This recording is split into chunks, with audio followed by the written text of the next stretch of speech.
కనుక నీ న్యాయ విధుల నుండి నేను తొలగక ఉన్నాను. నీ వాక్యములు నా జిహ్వకు ఎంతో మధురములు, అవి నా నోటికి తేనె కంటే తీపిగానున్నవి. నీ ఉపదేశముల వలన నాకు వివేకము కలిగాను, తప్పు మార్గములన్నీ నాకు అసహ్యములాయను. నీ వాక్యము నా పాదములకు దీపమును, నా త్రోవకు వెలుగునై ఉన్నది. నీ న్యాయ విధులను నేను అనుసరించేదనని నేను ప్రమాణము చేసి ఉన్నాను, నా మాట నెరవేర్చుదును. యెహోవా, నేను మిక్కిలి శ్రమ పడుతున్నాను, నీ మాట చొప్పున నన్ను బ్రతికింపుము. యెహోవా, నీ నోటి స్వేచ్ఛార్పణలను అంగీకరించుము, నీ న్యాయ విధులను నాకు బోధింపుము. నా ప్రాణము ఎల్లప్పుడూ నా చేతిలో ఉన్నది, అయినను నీ ధర్మశాస్త్రం నేను మరవను. నన్ను ఒక్కటకై భక్తిహీనులు ఉరియొడ్డిరి, ఆయన ఉపదేశముల నుండి నేను తిరుగుట లేదు. దేవుడు ఆమేన్, ఆమేన్.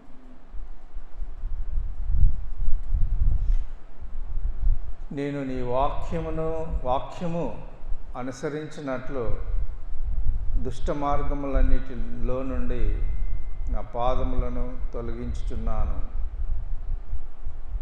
ఆయన వాక్యము ఏంటిదనంటే యేసు ప్రభువే ఆయన వాక్యం.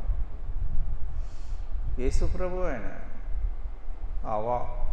ఆది యందు వాక్యం ఉండెను, వాక్యము దేవుని యొద్ద ఉండెను, ఆ వాక్యము దేవుడై ఉండెను. ఆ వాక్యం కృపా సత్య సంపూర్ణుడుగా ఎక్కడున్నది? మన మధ్యలో ఉన్నది అన్నాడు. నేను నీ వాక్యమును అనుసరించినట్లు దుష్ట మార్గం ఏంటిది? మంచి మార్గం ఉన్నది, దుష్ట మార్గం ఉన్నది, రెండు లోకంలో ఉన్నది అన్నట్టు. నా పాదములు తొలగించుచున్నాను. దుష్ట మార్గములన్నిటిలో నుండి నా పాదాలు తొలగిస్తుంది. మన పాదాలు ఎప్పుడైనా కానీ తొట్టిల్లేటట్టు చేస్తుంది అన్నట్టు. ఏం చేస్తుంది? సాతానుడు చేస్తాడు, వంకర మార్గంలోకి పోయేటట్టు పాదములు. అది ఈయన ఏమంటున్నాడు? తొలగించుకొనుచున్నాను, ఆ దుష్ట మార్గం నుండి నేను బయటకు వస్తున్నాను. నీవు నాకు బోధించితివి.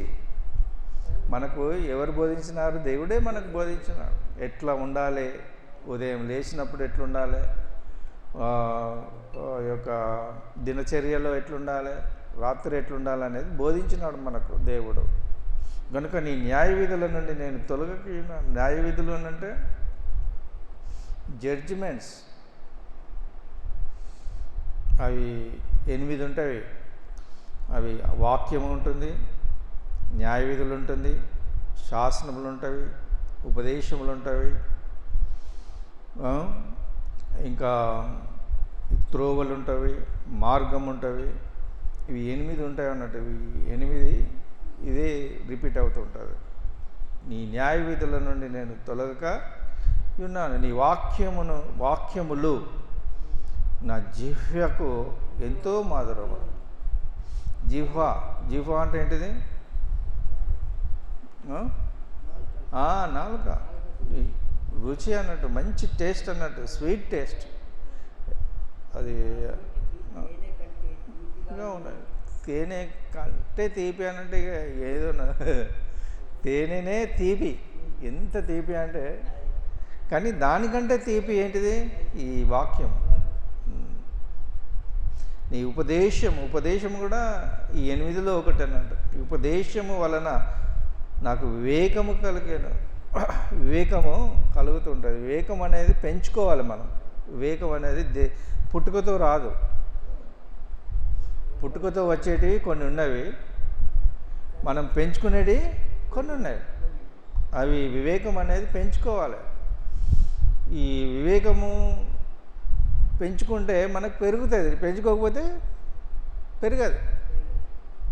వివేకాన్ని మనం పెంచుకోవాలి. ఉపదేశం వలన నాకు వివేకం కలిగాను, తప్పు మార్గములన్నీ నాకు అసహ్యములైన తప్పుడు మార్గాలు. నీ వాక్యము నా పాదములకు దీపము, నువ్వు నా త్రోవకు వెలుగైనది. నీ వాక్యమే నీ వాక్యము నా పాదములు అప్పటిదప్పుడే. ఇప్పుడు రేపటి గురించి ఆలోచించేది వాక్యం అంటే పాదాలకు దీపం అన్నట్టు. అది చాలా అర్థం ఉన్నది. నా త్రోవకు వెలుగునే ఉన్నది. చీకటిలో నుండి వెలుగును కలుగజేసిన దేవుడు. ఎందులో నుండి వెలుగును కలుగజేసినాడు? చీకటిలో నుండి వెలుగును కలుగజేసినాడు. ఎందుకు అప్పుడు వెలుగు లేదా? దేవుడు ఉన్న దగ్గర వెలుగు లేదా? మరి ఏది చీకటి నుండి వెలుగు చేసినట్టన్నా? ఇది చాలా అర్థసహితమైన వాక్యం అన్నట్టు. ఆయన వెలుగై ఉన్నాడు కనుక ఆయన యందు చీకటి ఎంత మాత్రమును లేదు. నా త్రోవకు వెలుగునే ఉన్నది. అది చీకటిలో. ఇప్పుడు భూమిని ఎట్లా తయారు చేసిండు? భూమి ఎప్పుడో తయారైంది. ఈ 6 రోజుల సృష్టిలో భూమి తయారు చేయలేదు ఆయన.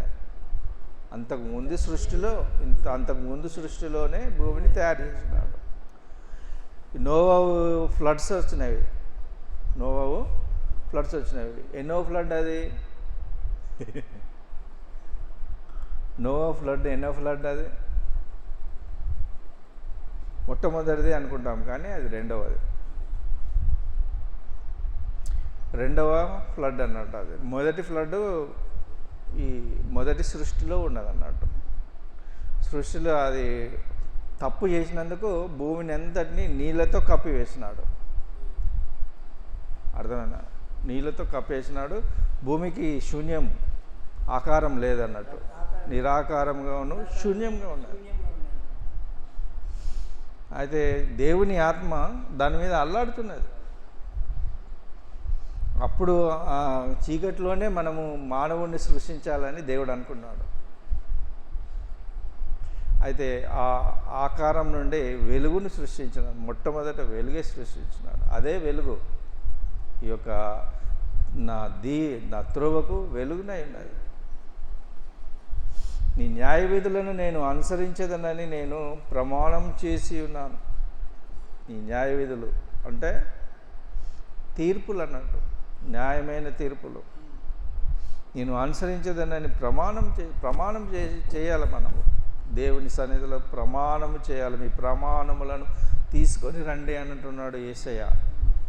ఏమంటున్నాడు? మీ ప్రమాణ వాక్యములను తీసుకొని రండి నా దగ్గరికి. నువ్వేమైనా ప్రమాణం చేసినావా? చేయాలి. మనము ప్రమాణం చేయాలి. ఆయన ప్రమాణం చేసి వాక్యం చెప్తున్నాడు. ఆయన ప్రమాణం చేసి యాకోబును నిశ్చయముగా దీవిస్తానని చెప్పినాడు. ప్రమాణం చేసినాడు అన్నట్టు. నా మాట నెరవేర్చుదును. అట్లా ఉండాలి మనము. కీర్తనకారుడు ఏమంటున్నాడు? నేను ప్రమాణం చేస్తాను, నా మాట నెరవేరుస్తాను అని అంటున్నాను. యెహోవా, నేను మిక్కిలి శ్రమ పడుతున్నాను. మిక్కిలి శ్రమ పడతాడు అన్నాడు. ఎంత శ్రమ నాకైతే మిక్కిలి శ్రమ పడుతున్నాను. నీ మాట ఎవరికి వారికి మాట ఉంటుంది అన్నట్టు. దేవుడిచ్చే మాట నీకు ఇస్తాడు, నాకు ఇస్తాడు, నీకు ఇస్తాడు, అందరికి ఇస్తాడు. ఆ మాట నన్ను బ్రతికించేది అన్నట్టు. అది బ్రతికించే మాట అన్నట్టు. అది బ్రతికించే మాట. యెహోవాని నా నోటి స్వేచ్ఛార్పణలను అంగీకరించుము. నోటితో మనం స్వేచ్ఛార్పణలు అంటే ఫ్రీ విల్ అన్నట్టు. స్వేచ్ఛార్పణలు అంటే కృతజ్ఞతార్పణలు కాదు. స్వేచ్ఛంగా మనం దేవుని స్తుతిస్తాము, స్వేచ్ఛగా స్తుతిస్తాం. దేవుని కృతజ్ఞతలు చేస్తాం, స్వేచ్ఛగా కృతజ్ఞతలు చెల్లిస్తాం. అది మన నోటిది అంగీకరించాలన్నట్టు దేవుడు. అట్లా మనము ఆయన ప్రమాణం చేసినప్పుడు, ప్రమాణం చేసి నీ వాక్యాన్ని నేను ధ్యానిస్తానయ్యా, నీ వాక్యము నీ న్యాయ విధులను నేను అనుసరిస్తానయ్యా అని ప్రమాణం చేసినప్పుడు ఆ స్వేచ్ఛాపరను అంగీకరిస్తాడు. నీ న్యాయ విధులను నాకు బోధింపుము. నా ప్రాణం ఎల్లప్పుడూ నా అరచేతిలో ఉన్నది. మన ప్రాణం మన అరచేతిలో ఉంటుంది. ఎప్పుడైనా తీసుకునే పరిస్థితి ఉంటుంది. మనం ఎప్పుడే కానీ మన ప్రాణం ఉన్నది కదా ఇంకా బతుకుతామని అనుకోకూడదు. రేపే మన చావని, ఈ సాయంత్రమే మన సావు, ఈ మధ్యాహ్నమే మన సావు అనుకోవాలి. ఆయనను నీ ధర్మశాస్త్రమును నేను మరువను. ధర్మశాస్త్రము అంటే ఏంటిది? అందులో ఆజ్ఞలు ఎన్నున్నవి. ధర్మశాస్త్రం అంటే ఆదికాండము, నిర్గమకాండము, లేవ్యకాండము, సంఖ్యాకాండము, ద్వితీయోపదేశకాండము. అందులో ఎన్ని ఆజ్ఞలున్నాయి?